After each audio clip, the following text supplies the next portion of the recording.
Как да запомня значенията на картите Ленорман по-лесно? В Ленорман работим с така наречените ключови думи, които са специфични и важни, се отнасят към всяка една карта. По време на обученията такива ключови думи давам за всяка една карта. Понякога те са малко повече, но като цяло не са повече от 7-8 думички, които са изключително типични, много важни, много в точка, отговарят точно за значението на дадена карта.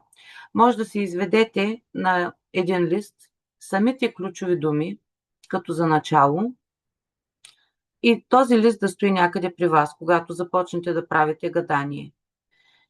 Нареждайки самите карти, една, две или три, както работят начинаещи, когато имате опорните точки, имате ключовите думи, може да си поглеждате към листа и да погледнете.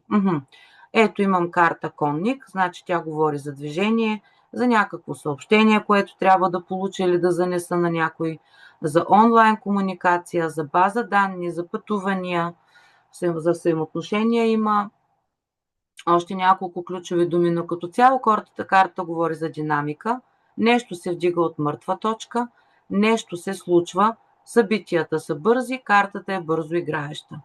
Това са достатъчни ключови думи, с които човек може много добре да се ориентира и да започне оттам. И когато научи ключовите думи, оттам нататък добавянето на останалите значения по време на работата и по време на обучението не е трудно.